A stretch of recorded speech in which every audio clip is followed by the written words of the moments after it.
말씀하신 대로 제가 만약에 봉쇄를 했다 그러면 국회의장님이 담을 넘어가서는 안 됩니다. 담을 넘어갈 수 없어야 맞는 겁니다. 많은 사람들이 담을 넘어갔다고 그러더라고요. 그건 봉쇄가 안 됐다는 겁니다. 출입구 위주로. 출입구는 왜 막았을까요? 그러니까 출입구 위주로 이제 출입을 통제한 것이죠.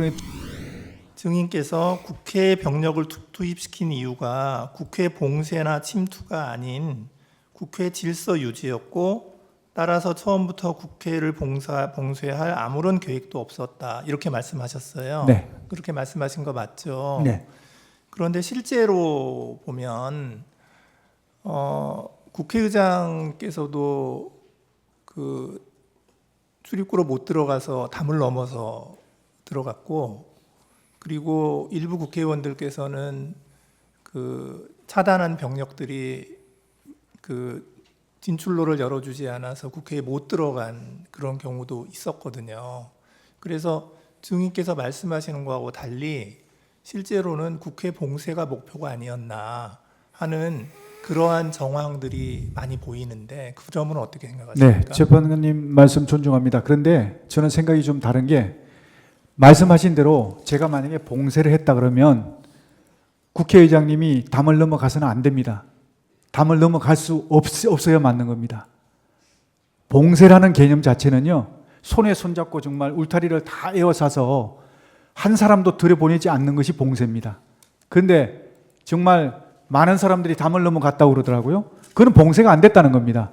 출입구 위주로. 출입구는 왜 막았을까요? 그러니까 출입구 위주로 이제 출입을 통제한 것이죠. 그러니까 출입 통제라는 의미가, 출입을 통제한다는 의미가 출입을 완전히 전면 금지한다는 의미가 아니고, 출입 통제라는 의미에는 근데 국회의원들을 막았잖아요. 국회의원들 통과를 중간에 다 시켰지 않습니까? 저는 그렇게 알고 있는데.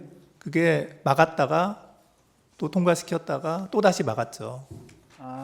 그건 제가 잘 모르겠는데 저는 이제 거기서 통과를 시킨 걸로 좀 알고 있었거든요. 네, 알겠습니다. 선별적으로. 네, 이상입니다. 아니요. 예, 예. 이비선 재판관님 질문하겠습니다. 증인이 생각하는 이 사건 계엄의 목적은 거대 야당의 경종을 울리고 부정선거의 증거를 수집하기 위한 것, 이렇게 정리하면 됩니까?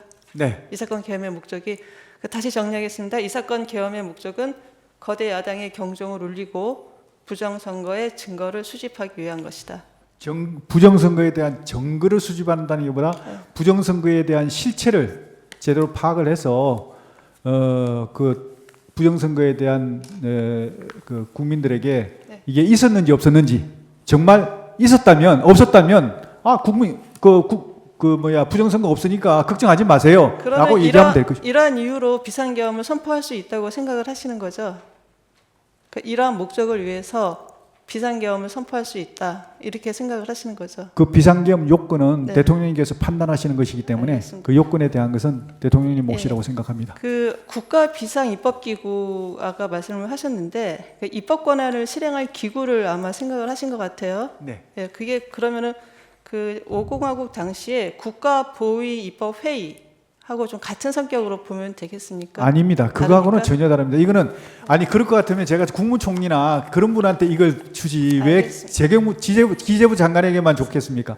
기재부 장관에게 준 것은 기재부 장관이 할 수 있는 역할을 하라는 거거든요. 그래서 기재부 장관이 할 수 있는 게 그 역할입니다. 예, 시간이 많이 돼가지고 3분만 드릴 테니까 3분 내에 맞춰 주십시오. 예. 지금 비상입법기구 단어 때문에 굉장히 오해가 있는 것 같습니다. 이게 비상입법기구를 생각하셨을 때 이게 국회를 대신하는 입법기구를 생각하신 건 아니죠. 그럴 것 같으면 제가 기재부 장관한테 주면 안 되고 국무총리한테 줘야 될 것 이게 같아요. 자꾸 과거에 국보위를 연상시켜서 국회를 해산시키고 국회를 대체하는 무슨 입법기구를 만드는 것처럼 오해를 하고 있는 것 같아서 예. 물어봅니다. 그거는 제가 이렇게 쓸 때 잘못 실수를 한 것 같습니다.